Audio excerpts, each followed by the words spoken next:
انسان میں جو ایک جنسی طلب ہے، اس میں جو ایک شہوت کا مادہ ہے، انسان نے خام خواہ اپنے اوپر قدغنیں عائد کر لی ہیں، اور صحیح اور غلط اور جائز اور ناجائز، ماں بیٹی بیوی میں خام خواہ کی ایک تفریق ہے جو انسان نے قائم کر لی ہے۔ یہ تمام تفریقیں غیر فطری ہیں، اس لیے کہ حیوانات میں ہم یہ دیکھتے ہیں کہ ایسی کوئی تفریق موجود نہیں ہے، بلکہ یہ کہ جیسے پیاس لگے کسی انسان کو تو پانی جہاں سے مل جائے، یا یہ کہ اگر بھوک لگتی ہے تو جہاں سے بھی اس کی انسان تشفی کر لے، اسی طور سے یہ بھی ایک انسان کی طبعی خواہش ہے جیسے وہ ابھرے ویسے ہی اس کو جس طور سے بھی موقع ملے اس کی تسکین حاصل کر لینی چاہیے۔ یہ دو اصل میں فلسفیانہ نقطہ نظر، اور جیسا کہ میں نے عرض کیا خاص طور پر ادب کے میدان سے، لٹریچر کے میدان سے، خاص طور پر افسانوی انداز میں، ناولوں کے انداز میں، ڈراموں کے انداز میں یہ فکر پھیلایا گیا۔ یہ فکر ہے کہ جس نے مغرب کی تہذیب کا جو یہ سماجی عنصر ہے اسے واقعتاً یہ ہے کہ ایک سنڈاس بنا کر رکھ دیا ہے۔ جیسا کہ میں نے عرض کیا کہ ویسے تو پورے یورپ میں، اور اسی کا عکس ہے اس وقت پوری دنیا میں اس تہذیب کے اثرات موجود ہیں، لیکن یہ کہ درجات ہیں۔ تو درجے کے اعتبار سے دیکھا جائے تو غالباً برطانیہ کا معاشرہ اور اس کے ساتھ یہ اسکینڈینیوین کنٹریز جو ہیں یہ اس معاملے میں اس وقت پوری نوع انسانی کے امام شمار کیے جا سکتے ہیں۔ مجھے چونکہ امریکہ بھی جانے کا اتفاق ہوتا رہتا ہے تو میں نے یہ محسوس کیا کہ امریکی معاشرہ ابھی اس اعتبار سے بہت پیچھے ہے۔ یورپ کو اس میں پیش قدمی کا اور امامت کا شرف حاصل ہو چکا ہے، اور خاص طور پر یورپ میں بھی یہ تین ممالک جو ہیں یہ بہت آگے نکل گئے ہیں۔ چنانچہ شرم اور حیا نام کی کسی شے کا کوئی وجود وہاں نہیں ہے، عصمت و عفت کا کوئی تصور موجود نہیں ہے۔ معلوم ہوتا ہے کہ یہ چیزیں انسان کی لغت کی میں سے خارج ہو چکی ہیں، اس کے سوچ کے دائرے سے باہر ہو چکی ہیں۔ اور اسی کا سب سے بڑا مظہر یہ ہے کہ آپ کو معلوم ہوگا کہ برطانیہ میں بھی یہ قانون منظور ہو چکا ہے، اور اسکینڈینیوین کنٹریز میں بھی، کہ دو مردوں کی شادی بھی ہو سکتی ہے۔ دو مرد لیگلی قانونی طور پر شوہر اور بیوی کی حیثیت سے رہ سکتے ہیں، قانون انہیں تسلیم کرے گا یہ شوہر ہے اور یہ بیوی ہے۔ اب اس درجے پرورشن، اس درجے فطرت انسانی کا مسخ ہو جانا، یہ چیز کہ جو ناقابل قیاس ہے، لیکن یہ کہ بالفعل دنیا کے اندر یہ موجود ہے۔ اور پچھلے دنوں جب مجھے اتفاق ہوا جانے کا سویڈن، تو وہاں معلوم ہوا کہ ایک پاکستانی بھی ہیں، ایک سرحد کے رہنے والے صاحب، جنہوں نے کہ ایک لڑکے سے وہاں شادی کی ہوئی ہے، اور قانونی اعتبار سے وہ میاں اور بیوی کی حیثیت سے وہاں مسلم طور پر زندگی گزار رہے ہیں۔ یہ جو معاملہ ہے، مجھے زیادہ صدمہ جس بات کا ہوا وہ اس پہلو سے کہ اس معاشرے کی جو اچیومنٹس ہیں، جو انہوں نے خوبیاں حاصل کی ہیں، ہمارا معاشرہ جو ہے ان کے بارے میں تو سوچنے کو بھی تیار نہیں۔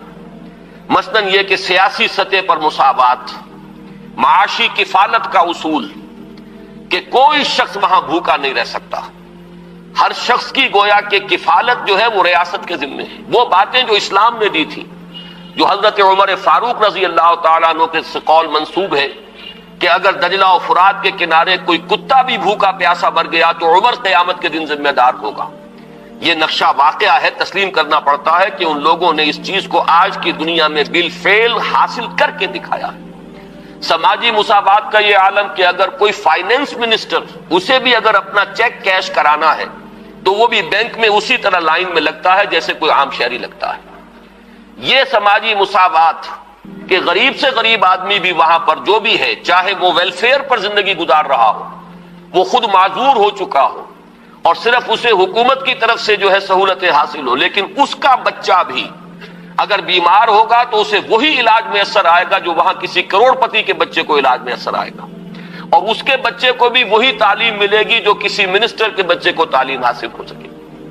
یہ چیزیں جو ان کے ہاں اچھی ہیں فی الواقع، جو اصلاً تو ہماری تھی، لیکن یہ ہے کہ اس وقت اگر ہمیں وہاں پر یہ چیزیں نظر آتی ہیں تو مجھے تو وہی احساس ہوا تھا کہ کتابیں اپنے آبا کی یہ موتی علم و حکمت کے جو دیکھیں، ان کو یورپ میں تو دل ہوتا ہے سی پارا، چیزیں ہماری تھیں لیکن یہ انہوں نے کر کے دکھائی۔ بدقسمتی ہماری یہ ہے کہ ان چیزوں کے بارے میں تو ابھی ہمارے ہاں کوئی سوچ نہیں، ادھر پیش قدمی کا کوئی امکان نہیں۔ ہم سینکڑوں کوس دور ہیں اس سے کہ اس قسم کے کوئی ہم معاشرتی ارتقاء جو ہے اس کے بارے میں سوچ بھی سکیں. لیکن جو ان کی گندگی ہے جس نے کہ ان کو تباہ کر کے رکھ دیا ہے، خاندانی نظام ٹوٹ پھوٹ کر رہ گیا ہے. جیسا کہ میں نے عرض کیا کہ شرم اور حیا جو ہے وہ ان کی لغت سے خارج ہو چکے ہیں، عصمت و عفت کے الفاظ بے معنی ہو چکے ہیں.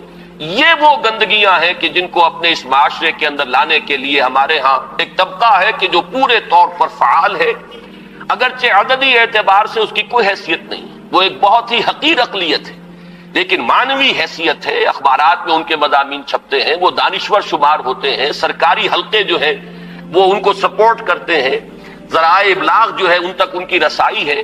لہذا اس معاشرے میں تیزی کے ساتھ یہ چیزیں جو ہیں وہ سرایت کرتی چلی جا رہی ہیں. بہرحال اس تمہید کے بعد اصلاً مجھے جس موضوع پر گفتگو کرنی ہے میں اس کی طرف آ رہا ہوں. میں جہاں تک پردہ اور زنا کے استیصال کے لیے جو دوسری تدابیر اسلام نے اختیار کی ہیں، جہاں تک اس کا تعلق ہے اس پر انشاءاللہ علیحدہ کسی موقع پر تقریر کروں گا. آج کے لیے میں نے طے کیا ہے کہ صرف اس مسئلے کو اچھی طرح ہم تھریش کریں، دیکھیں کہ واقعتاً نظریہ مساوات مرد و زن اس میں کوئی حصہ درست ہے یا نہیں ہے، تو کون سا ہے. ہمارے سامنے کسوٹی اور معیار جو ہے وہ اللہ کی کتاب ہے، اس کے رسول صلی اللہ علیہ وسلم کی سنت ہے. ہمیں ان دونوں چیزوں کے حوالے سے دیکھنا ہے کہ اس نظریے میں صداقت کا ایلیمنٹ کتنا ہے اور دھوکہ اور فریب کا حصہ کتنا ہے. میں سب سے پہلے تو یہ عرض کروں گا کہ اسلام بھی دو سطحوں پر عورتوں اور مردوں کے درمیان کامل مساوات کا قائل ہے، لیکن ایک تیسری سطح وہ ہے کہ جس پر وہ ایک فرق کرتا ہے، درجہ بندی کرتا ہے. ان دونوں کو علیحدہ علیحدہ سمجھ لینا چاہیے. پہلی سطح جس پر کہ اسلام عورت اور مرد کے درمیان کامل مساوات کا قائل ہے وہ شرف انسانیت ہے. مرد بھی انسان ہے، عورت بھی انسان ہے. جو شرف انسانیت ہے اس میں مرد اور عورت برابر کے شریک ہیں. اگر کسی کے ذہن میں یہ تصور ہے کہ عورت کا وجود ایک گھٹیا وجود ہے، عورت ایک کمتر وجود کی حامل ہے، تو یہ خالص غیر قرآنی اور غیر اسلامی نقطہ نظر ہے. بدقسمتی سے بعض دوسرے معاشروں کے اثرات ہمارے ذہنوں میں بھی آ گئے ہیں. خود عیسائی معاشرے کا بنیادی تصور یہ تھا کہ عورت ہے ہی گناہ کی گٹھڑی، مجسم برائی. یہ ایو سے ایول کا لفظ بنا ہے. حضرت حوا کے لیے ان کے ہاں لفظ ایو ہے، اور ایو سے ایول ہے. ایول برائی کو کہتے ہیں، یعنی یہ کہ عورت کا تو سارا وجود ہی سرتاسر برائی ہے. یہ چیزیں کچھ مختلف ذرائع سے ہمارے ذہنوں میں بھی آئی ہیں. پھر یہ کہ یہ معاشرہ جو ہے ہمارا جو پس منظر ہے تاریخی ہندو معاشرہ، اس میں بھی عورت کے گھٹیا ہونے کا تصور موجود ہے. تو سب سے پہلے یہ کہ ہمیں اپنے قلوب کا، اذہان کا جائزہ لے لینا چاہیے کہ اگر اس طرح کا کوئی جرثومہ ہمارے فکر میں ہے تو یہ خالص غیر قرآنی، غیر اسلامی ہے. شرف آدمیت جس کا نام ہے اس میں عورت اور مرد برابر اور مساوی طور پر شریک ہیں. میں نے اس کے ضمن میں آپ کے سامنے ایک تو آیہ مبارکہ پڑھی ہے سورہ نساء کی. آپ کو معلوم ہے کہ معاشرتی مسائل پر قرآن مجید کی جامع ترین سورت سورہ نساء ہے. اس کا آغاز ہی اس سے ہوتا ہے کہ یا ایھا الناس، اے لوگو، اتقوا ربکم الذی خلقکم من نفس واحدۃ وخلق منها زوجها وبث منہما رجالا کثیرا ونساء. اے لوگو، اپنے اس رب کا تقوی اختیار کرو جس نے تمہیں ایک انسانی جان سے پیدا کیا، اسی سے اس کا جوڑا بنایا، اور ان دونوں سے کثیر تعداد میں مردوں اور عورتوں کو زمین میں پھیلا دیا. گویا کہ پوری نوع انسانی ایک انسانی جوڑے کی نسل ہے. آدم اور حوا علیہم السلام انہی کی اولاد ہے تمام انسان. اس پہلو سے تمام انسان بھی برابر ہیں، اگرچہ نسلیں ان کے اندر وجود میں آ گئی ہیں، اگرچہ شکلیں مختلف ہو گئی ہیں، رنگتیں ان کی تبدیل ہو گئی ہیں، ایک دوسرے سے بہت مختلف ہو گئی ہیں، لیکن یہ کہ تمام شعوب و قبائل کا فرق ہو یا لونی یا لسانی فرق ہو، ان سب کی کوئی حقیقت اس اعتبار سے نہیں ہے کہ کوئی ان میں اونچا ہو جائے کوئی نیچا ہو جائے. کلکم بنو آدم و آدم من تراب، تم سب کے سب جو ہو آدم کی نسل سے ہو اور آدم مٹی سے بنائے گئے تھے. لا فضل لعربی علی عجمی ولا لعجمی علی عربی ولا لاحمر علی اسود ولا لاسود علی احمر الا بالتقوی. یہ معاملہ جہاں عربی اور عجمی اور کالے اور گورے کے مابین ہے، وہیں مرد اور عورت کے مابین بھی. ایک ہی انسانی نسل. اور آج بھی آپ دیکھیے آدم و حوا سے آگے گزر کر آخر ایک ہی ماں باپ کی اولاد میں بیٹے بھی ہوتے ہیں، بیٹیاں بھی ہوتی ہیں. ایک ہی باپ کے نطفے سے بیٹا بھی ہے اور بیٹی بھی ہے. ایک ہی ماں کے بطن سے بیٹی کی بھی ولادت ہو رہی ہے اور بیٹے کی بھی ہو رہی ہے. تو کوئی فرق و امتیاز ان کے مابین اس پہلو سے کہ مرد مرد ہونے کے ناطے اعلیٰ ہو اور عورت عورت ہونے کے حوالے سے گھٹیا اور ادنا ہو، یہ خالص غیر اسلامی غیر قرآنی تصور ہے. شرف آدمیت، شرف انسانیت میں یہ بالکل مساوی ہے. دوسری چیز کہ جس میں اسلام پوری مساوات تسلیم کرتا ہے وہ ہے نیکی کا میدان، خیر کا میدان، اخلاق کا میدان، روحانیت کا میدان. اس میں بھی دونوں برابر ہیں، ان میں کوئی تفریق نہیں، کسی پہلو سے کوئی فرق نہیں. میں نے اس کے ضمن میں ایک طویل آیت قرآن مجید کی آپ کو پڑھ کر سنائی ہے. آپ خود غور کریں گے کہ یہ جو گردان کا سا انداز یہاں لیا گیا ہے سورہ احزاب کی آیت نمبر 36 میں، آیت نمبر 35 میں، اس سے آپ خود اندازہ کر سکتے ہیں کہ تصور کیا دینا مقصود ہے. ان المسلمین والمسلمات، بے شک مسلمان مرد مسلمان عورتیں، والمومنین والمومنات، مومن مرد مومن عورتیں، والقانتین والقانتات، فرما بردار مرد فرما بردار عورتیں، والصادقین والصادقات، راست باز مرد راست باز عورتیں، والصابرین والصابرات، صبر کرنے والے مرد اور صبر کرنے والی عورتیں، والخاشعین والخاشعات، اللہ سے خشوع کا تعلق رکھنے والے، اللہ کے سامنے جھکنے والے مرد اور جھکنے والی عورتیں، والمتصدقین والمتصدقات، اور صدقہ دینے والے مرد اور صدقہ دینے والی عورتیں، والصائمین والصائمات، اور روزہ رکھنے والے مرد اور روزہ رکھنے والی عورتیں، والحافظین فروجہم والحافظات، اور اپنی شرمگاہوں کی حفاظت کرنے والے مرد اور اپنی شرمگاہوں کی حفاظت کرنے والی عورتیں، والذاکرین اللہ کثیرا والذاکرات، اور اللہ کا ذکر کثرت سے کرنے والے مرد اور اللہ کا ذکر کثرت سے کرنے والی عورتیں. اعد اللہ لہم مغفرۃ واجرا عظیما، اللہ نے ان سب کے لیے تیار کی ہوئی ہے، فراہم کی ہوئی ہے مغفرت بھی اور بہت بڑا اجر بھی. یہ سارا جو ہے اس آیت کا ماحصل کیا ہے؟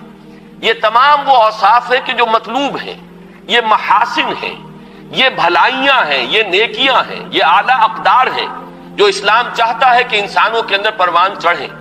اور اس آیت کا انداز بتا رہا ہے کہ اس میں کوئی فرق و تفاوت نہیں ہے.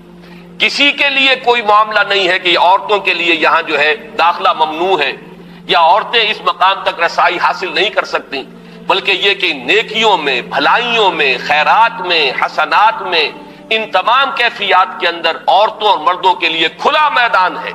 اپنی اپنی محنت، اپنی اپنی کوشش سے جو بھی چاہے اعلیٰ سے اعلیٰ مقام حاصل کر لے. اسی مضمون کے لیے میں نے ایک آیت آپ کو سورہ نساء کی بھی سنائی. للرجال نصیب مما اکتسبوا وللنساء نصیب مما اکتسبوا، مردوں کے لیے حصہ ہے ان میں سے جو انہوں نے کمایا، اور کمائی سے یہاں مراد ہے اعمال کی کمائی. کسب کا لفظ قرآن مجید میں شاذ کہیں آیا ہے معاشی کمائی کے لیے، آیا ضرور ہے